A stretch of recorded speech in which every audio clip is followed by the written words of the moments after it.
చేసిన plan A మీకు నచ్చలా, పోనీ ప్లాన్ బి మేము మీకు ఇచ్చాం కదా, ప్లాన్ బి కింద మేము చెప్పిన ప్లాన్ గురించి ఆలోచించారా? అది లేదు.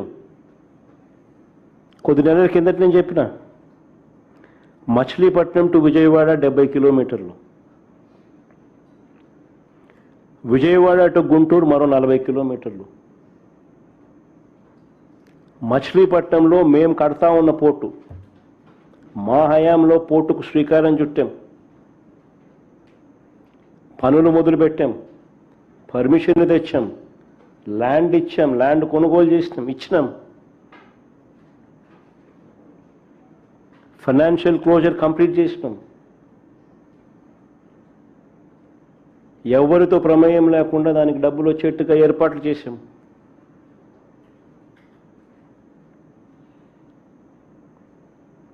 ఈరోజు చెన్నై అనేది పోర్ట్ సిటీ, బాంబే అనేది ఈరోజు పోర్ట్ సిటీ.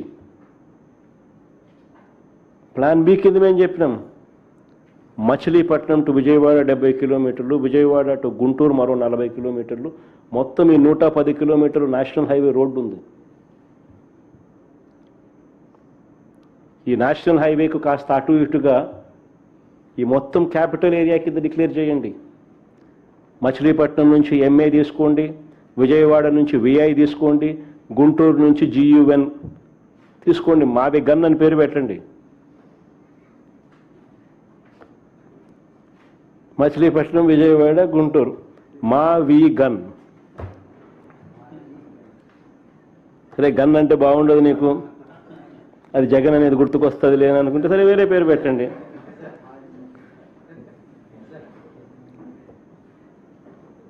మచిలీపట్నం నుంచి ఎంఏ తీసుకోండి, విజయవాడ నుంచి విఐ తీసుకోండి, గుంటూరు నుంచి GUN తీసుకోండి, మావి గన్ అని పెట్టండి.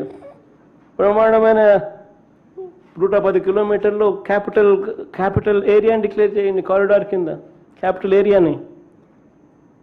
కనీసము ప్లాన్ బి అన్న కనీసం పిక్చర్లోకి వస్తే అట్లీస్ట్ నువ్వు పెట్టే 2 లక్షల కోట్ల రూపాయలు ఈ రాజధాని ప్రాంతంలో అది అయ్యేది కాదు, సచ్చేది కాదు. ఆ 2 లక్షల కోట్లలో 10% పెడితే చాలు. ఈ మచిలీపట్నంకు, ఈ విజయవాడకు, ఈ గుంటూరు మధ్య కనెక్టివిటీ కోసం, రింగ్ రోడ్లు, ఇతరాత్ర పనుల కోసం, ఇతర మౌలిక సదుపాయాలు, చిన్న చిన్న మౌలిక సదుపాయాల కోసం 10% పెడితే చాలు.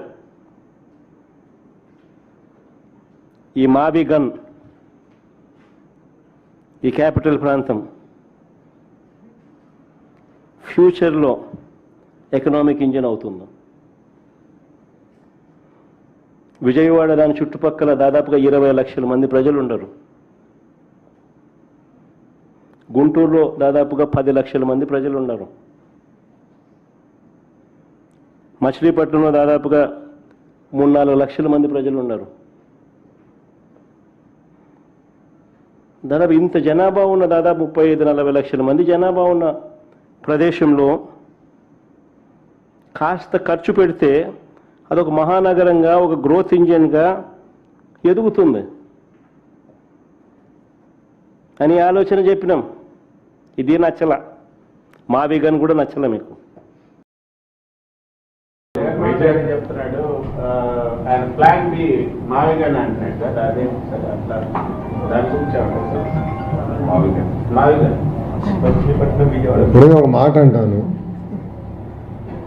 ఆయన వైజాగ్లో ఉండేదానికి ఇల్లు కట్టేదానికి ప్రయత్నించాడు, అది సరిగా పూర్తి చేయలేకపోయాడు.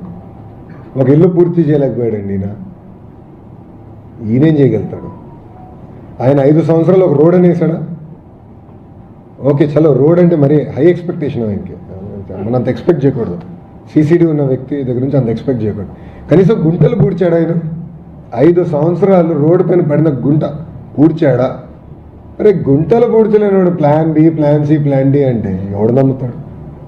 There is only one plan, plan A, అది ప్లాన్ అమరావతి. No change.